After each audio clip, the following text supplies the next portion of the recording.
I'd like to just start with the title. Could you explain what the title means? Where does it come from? So,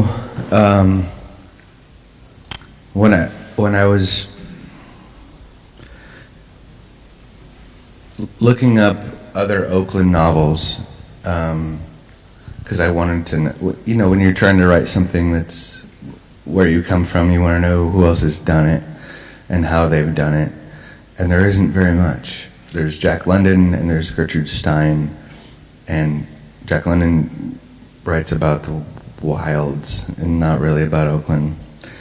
And Gertrude Stein writes about not wanting to write about Oakland. This is the only thing she says. Is like, so is the Oakland novel, is that actually a genre? It's not. The New York novel there's like 3 billion New York novels out there.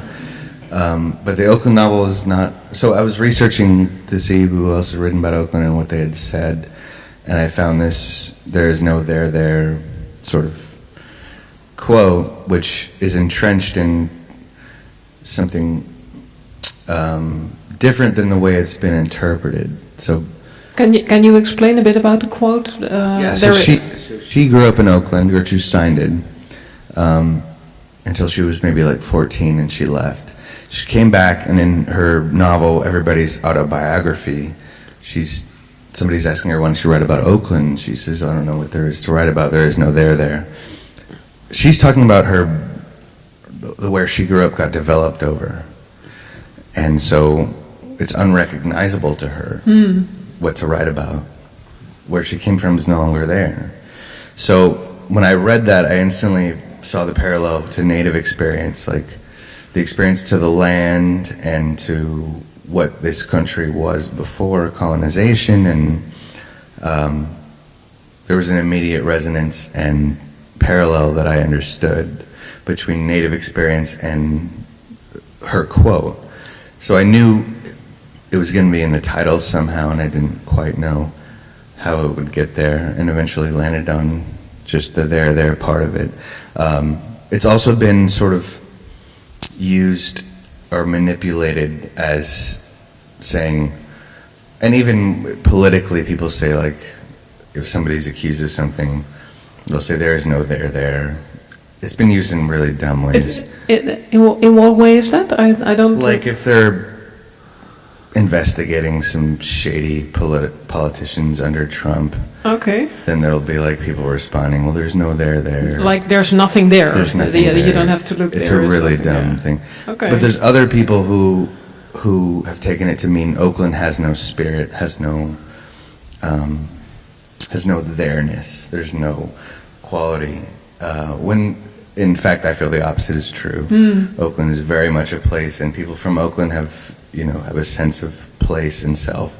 And so I wanted to write a book that represented Oakland in that sense, and also a population of a type of Native people that I didn't see represented in films or in movies, which are people that grew up in the city, who are Native, who aren't the stereotypical Native who has a connection to the land and has a feather somewhere on them, or that's that type of invisibility. I want to talk about that just now, but first, there is also the Radiohead song that one of your characters listens to on the train. So this was a great serendipity.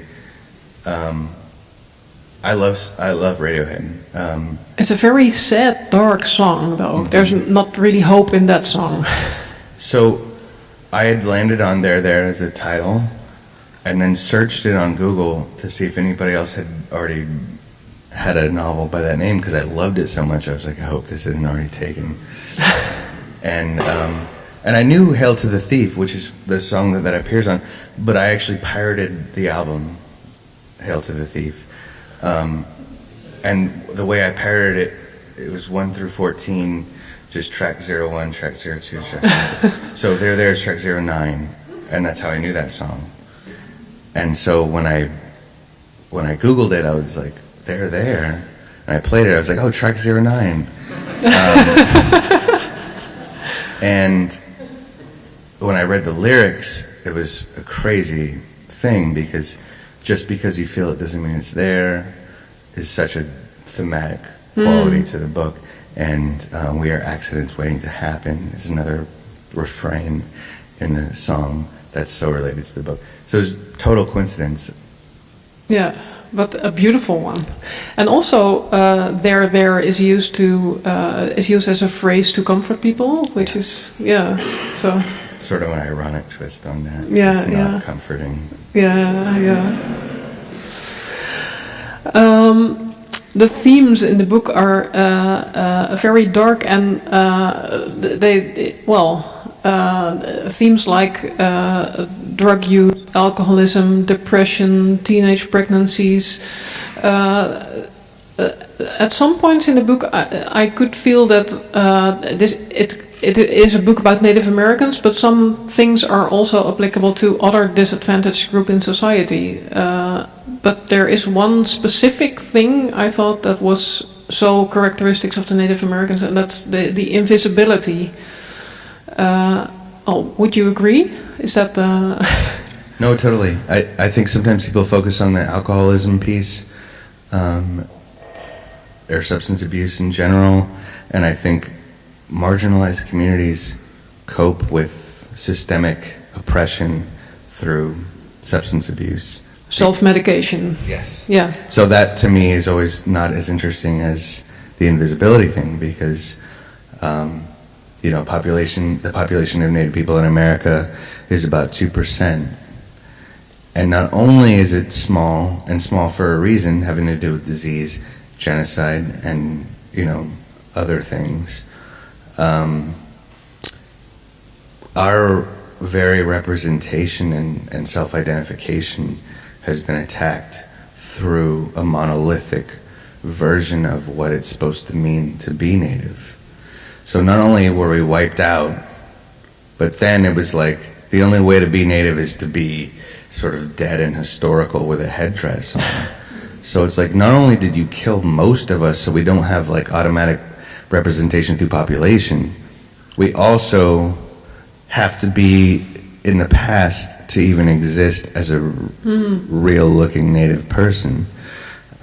So what I wanted to do with the novel was very much have all the characters be contemporary and live contemporary lives, because we too much see, even still, there's movies coming out which, The Hostels came out with Christian Bale and Wes Studi, and they spoke the Cheyenne language, which I appreciated.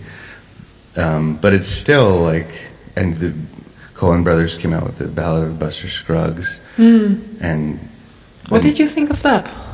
I mean, it's a one-dimensional Native group that comes in as savages. Yeah. I love the Coen brothers. Like, I'm not expecting them to make social commentary.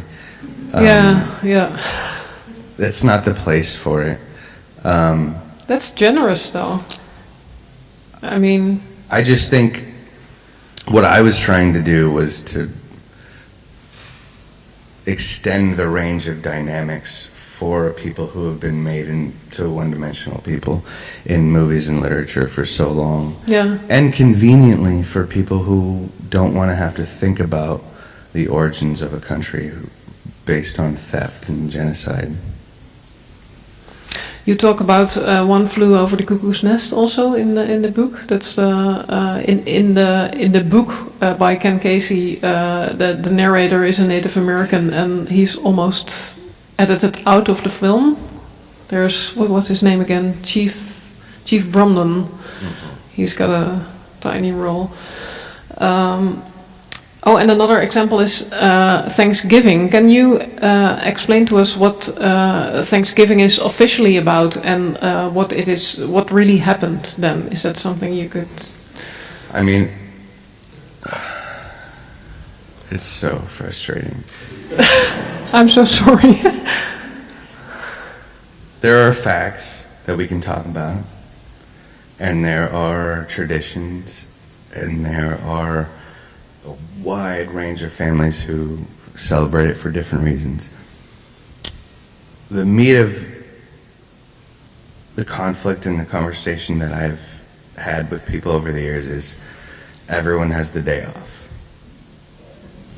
And this is like a lot of working class people. I grew up with a lot of working class people.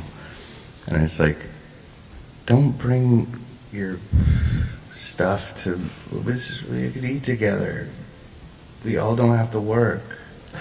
How are you going to bring your stuff to that? Like, it's people that are not, necessarily thinking in these abstract terms or like politically. It's people that are like, I just want to have a meal with my family. I never get a day off.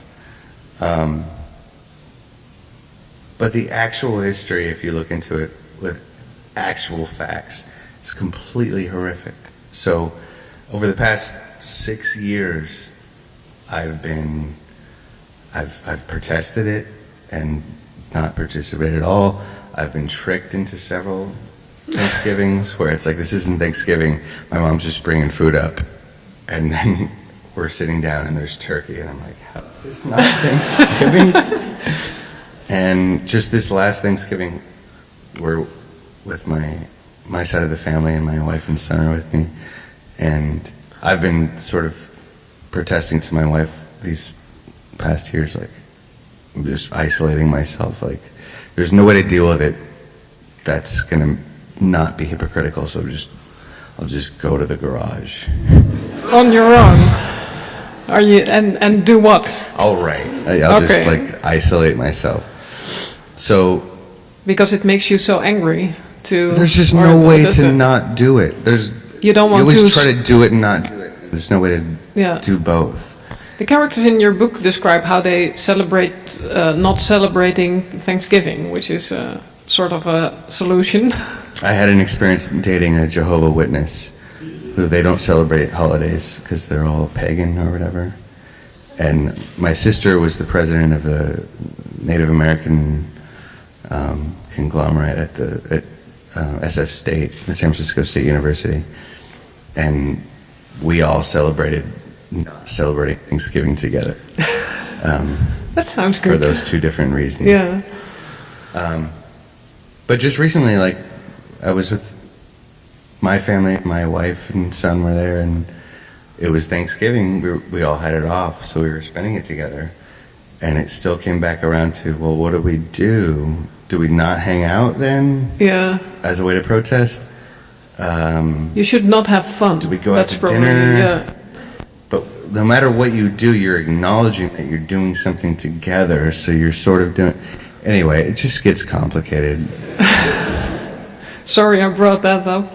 No, it's fine. I mean, it's something... I'd rather have it be a conversation as opposed to just you just do it because it's tradition.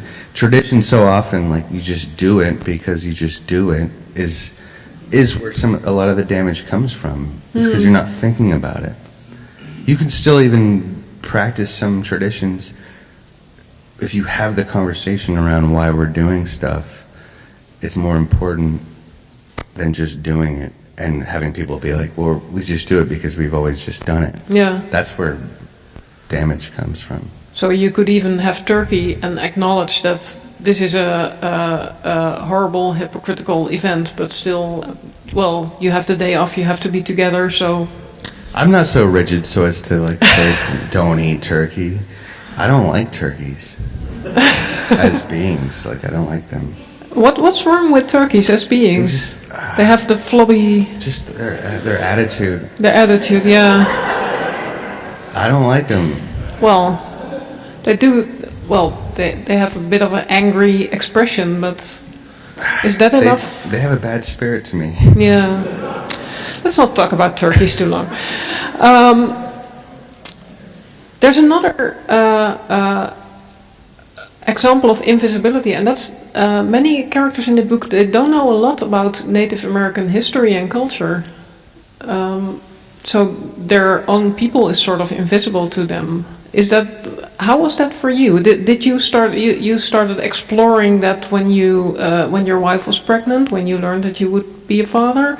Did that have to do with your exploring Native American history, or am I jumping to conclusions here? No, I mean, I grew up with a father who was fluent in Cheyenne, and it was his first language, and he didn't even see another white person until he was 5 years old, and he comes from sort of another country in a way, even though it's in the U.S. He grew up with his great-grandparents, and it was very clear with us where we come from and who we are. So when I worked in the Native community for about a decade in Oakland, I became more aware of the many insecurities around identity and how much people know, and the relationship between how much you know about your your background and how much you identify with it, what that relationship is. Is that a direct relationship? The more you know about it, the more you identify? That's what's expected of Native people. Like, from the outside, a lot of people think if you're Native, you think you know everything about being Native, and that's sort of what qualifies you. Where a lot of people, it's a privilege to be able to find out sometimes where you come from and what you know. So I wanted to explore that relationship as it pertained to people growing up in the city and not having the relationship to their tribe or their language, and still trying to strive for a relationship to their background. What did your parents think of the book?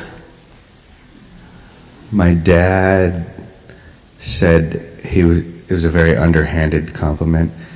He said, "I'm surprised about how much insight is in it." Wow. So what did he think of me? My mom loves it. My dad also said he skipped to the end. Oh God. To find out what happened. But your dad is not a reader, I guess. I guess my mom's kind of a reader now. But yeah, my dad's not a reader at all. Yeah. And how was it for you to grow up between two cultures? I mean, how was your mom very interested in Native American culture, or not at all? Or no, totally. I mean, she's typical hippie Indian lover. Wasn't she very Christian as well? Okay, so they lived in Oklahoma after her time in New Mexico, and she saw my dad's grandma get cured of arthritis by putting her hand on top of the TV during a Christian Wow. Evangelical televangelical. Is that a portmanteau? I don't know if that's a word, but it sounds good. So she sort of witnessed that. She got saved in front of the TV in Oklahoma. My dad was an alcoholic at the time. He was really bad, like living under bridges, kind of bad at the time. So she was feeling very desperate, fell into Jesus's lap, and took that back to Oakland, where they moved, where my dad became an engineer, and they both just grew up having totally different worldviews and religious views, and the evangelical ones were imposed. I don't think you took that well, did you? I mean, you didn't absorb the evangelical. Well, I did. I nightmared my whole childhood going to hell and the end of the world happening. So I took on a sort of dark demeanor that has not gone away. That I've tried to build a sense of humor around. And how old were you when you realized it wasn't true, or do you still? No. I believe in a new end of the world now, which is related to climate change and Donald Trump. Yeah. There was one thing in the book that I did not understand. There's a part in which several characters have a bump on their leg, and they scratch it open, and spider legs come out. Is that an Indian thing?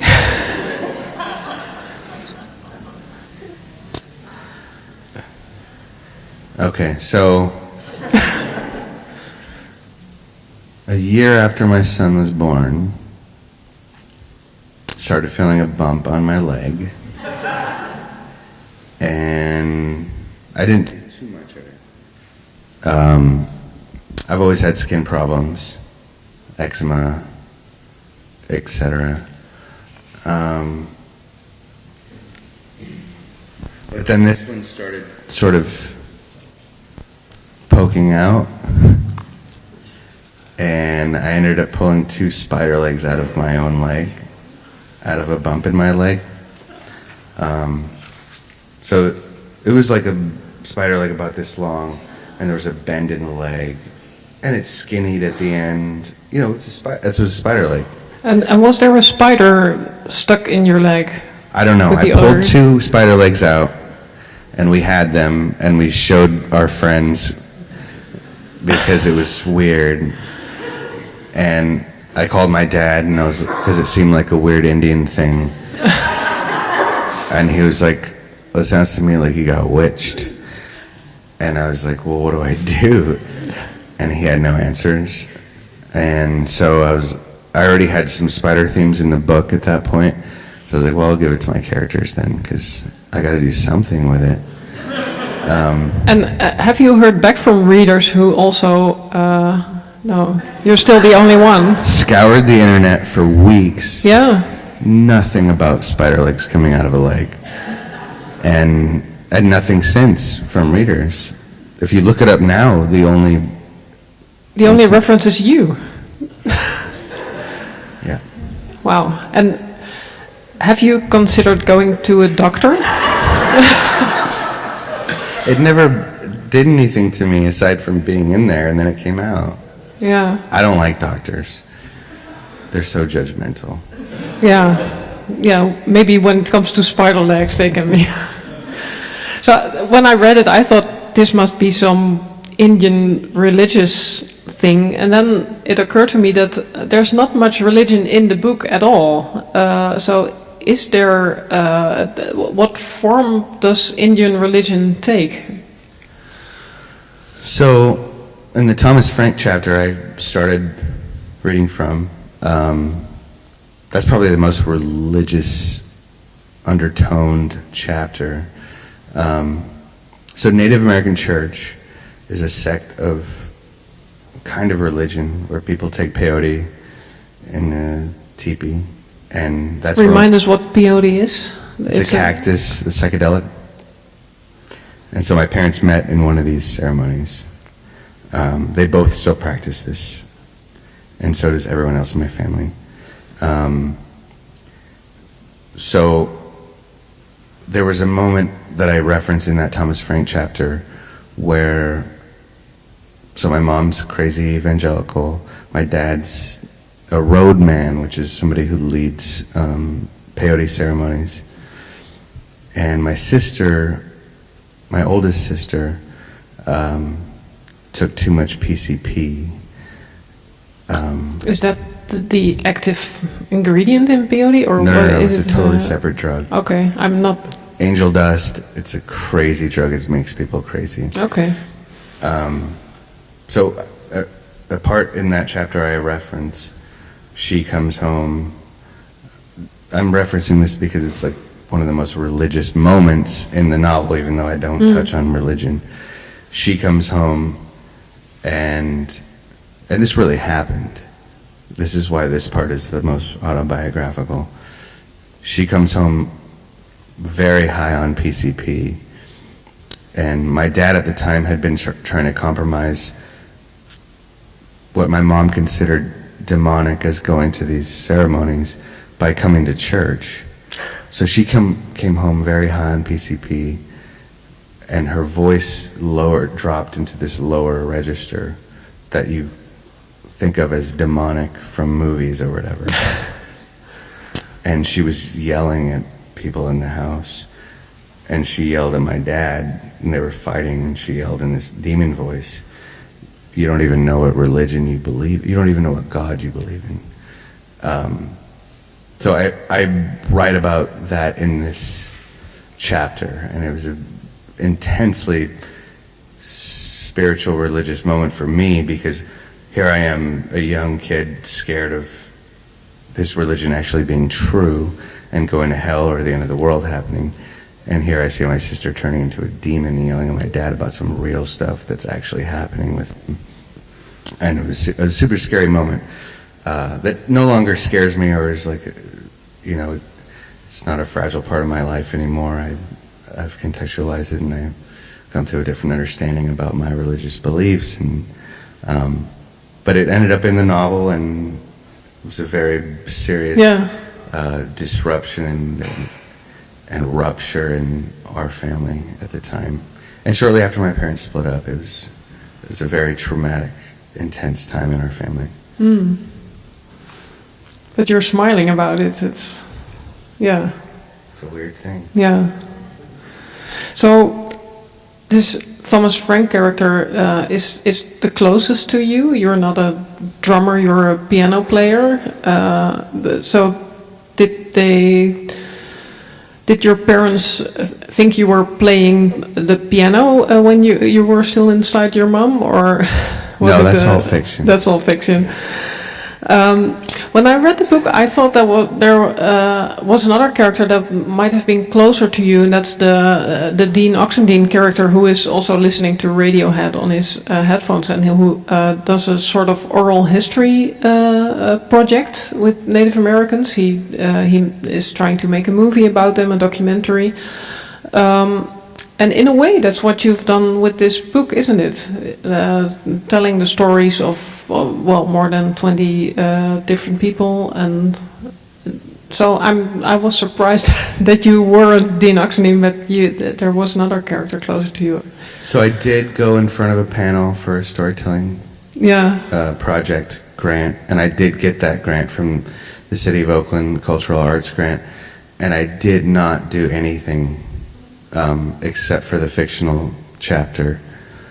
So I got the grant for 2 years, and I just needed supplemental income to keep writing. So I say in the acknowledgments that I'm sorry. That's good. Because it exists as a fictional thing, but I never did any interviews or did any storytelling project. I did storytelling work in the Bay Area and nationwide with Native communities and otherwise, but not with the grant money. Yeah, but you did hear their stories. You did talk to people. You did. Sure. So have they responded? Did they say, "Well, it's okay because now the book is there. You don't have to pay us back"? They haven't responded at all. And I didn't use anybody's story who I worked with. Okay. All the characters are either me, my family, or just completely made up. Okay. I felt strongly about not using other people's stories. I wondered about the invisibility again. Do you think the invisibility in general is declining? You just mentioned Elizabeth Warren, who's now running for president. It's hard to say when you're enmeshed or embedded in such a marginalized community what is visible, because it feels very visible to me, but I don't know what the outward visibility is. You have Trump making a Twitter joke about "see you out on the trail," referencing the Trail of Tears. That's the leader of our country making a joke about the horrific genocidal thing that happened. So that's not even a problem of visibility. That's actually an attack. That's an attack against being. That's an attack against a certain population of people actually existing. Sort of joking about the wiping out of those people is even worse than invisibility. It's like bring them to the forefront in order to wipe them out again. It's hard to know how to think about that, but because, well, in the end, it is Trump. He's been calling her Pocahontas for years. It's. I mean, I think what he represents presents an opportunity for people to try to move as far away from his center as possible, and I think Elizabeth Warren should stop running because she's going to detract from votes that are more important. Thank you. Thank you. Well, thank you, Tommy Orange, and thank you all. Thank you all for coming out.